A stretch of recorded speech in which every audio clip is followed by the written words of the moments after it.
What's up, LB Gamers? I'm here with my friend Pac Matthews, the inventor of the Soul Seat. It's a really innovative seat. I think you're going to be really interested in this. It has a lot of applications for fixing back pain and posture, and overall it's what I'm going to transition into from my normal sitting, and you will be blown away. So here's the interview. The problem with conventional chairs is they're designed with this old version of ergonomics in mind, where you're supposed to have these 90-degree angles at your knees and your waist.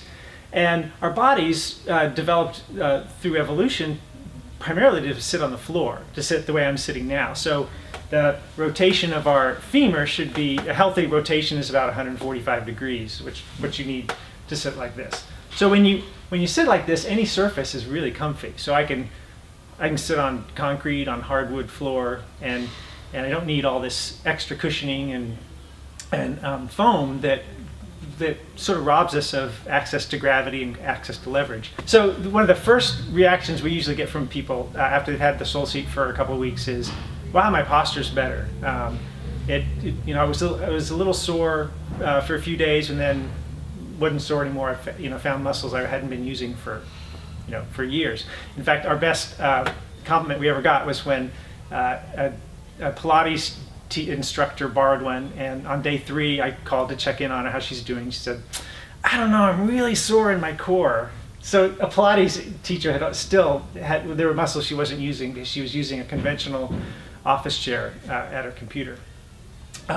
So one of the main reasons, like 80% of doctor visits are for low back pain, and the reason for that is that we've let the fascia and the core, the muscles of the core, go slack because we don't sit the way we're designed to sit. And so when you sit and you're able to adjust all your postures in the Soul Seat, you can change your position, maybe a dozen different postures you can switch in and out of as you stay active while you're doing a sedentary task like gaming or at your workstation. The big benefits are reduced back pain and greater flexibility.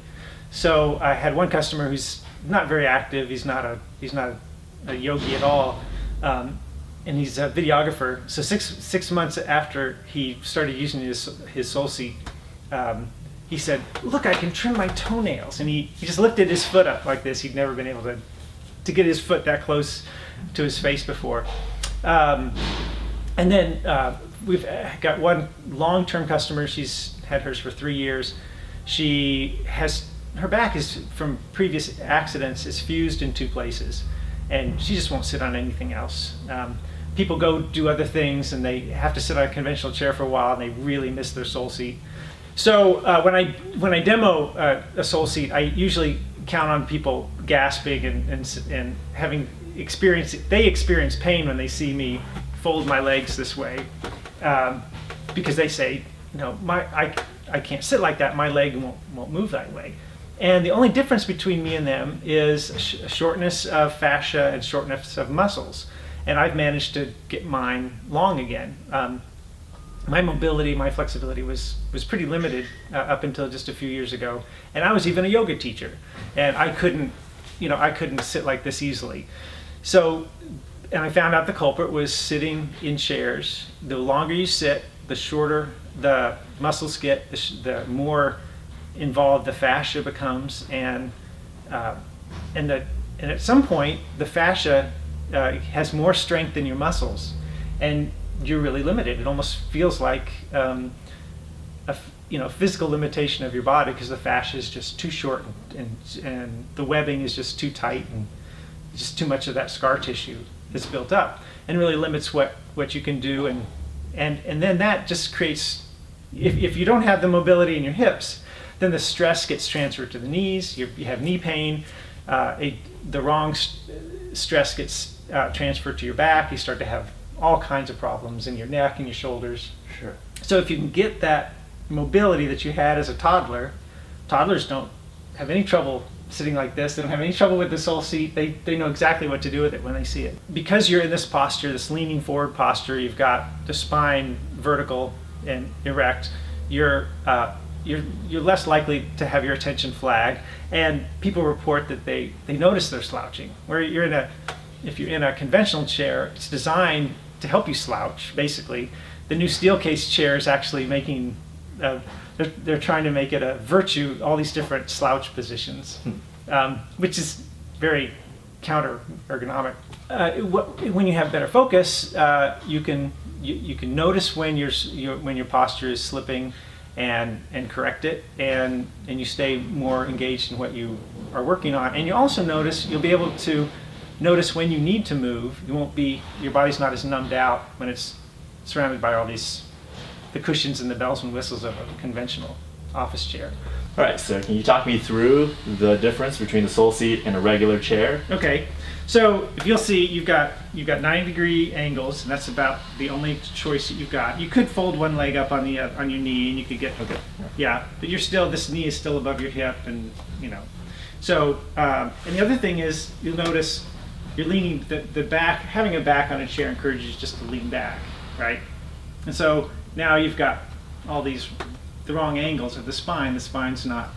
If you look at my spine, it's vertical. It's got this curve without much. There's no effort at all for me to keep this posture. So if you try to sit up straight, right, because you have to put a lot of effort. Without this back, you would never actually sit like this because you would be falling over, right? That's not a natural position that you're finding. Yeah.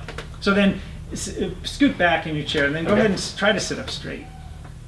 Yeah, so you're fighting this angle here. So I've got my legs out, so my pelvis can tilt forward really easily. You have to use non-sitting muscles to tilt the pelvis forward. Okay. Yeah, so you're creating just by that, you're creating imbalances. For me, I've got the weight of the pelvis, and I've got the leverage on my ischial tuberosities designed to make this tilt forward anyway. If you look at a pelvis, it's got this curve down here. It wants to go this way. So the design of the Soul seats is designed to use that leverage and use that tendency, so that I just go forward. I go forward and up, but you have to do some extra effort to get the right posture. Sure. Even though this is supposed to be the right posture. Right. Yeah. Then part of the reason is this seat pan is tilting uphill. My seat pan tilts downhill. The whole system as a whole is either flat or tilts downhill. And we talked about earlier how when you're out in nature, if you're going for a hike, you would never come upon a hill and then sit facing uphill. That's just such an unnatural way to sit. But that's how all our chairs are designed, right? We're essentially sitting uphill, and then we need this backrest because otherwise you'd be falling over backwards. Right. And all ancient amphitheaters, they're built so that the focus is on the bottom of the hill and everyone sits, up on the hill.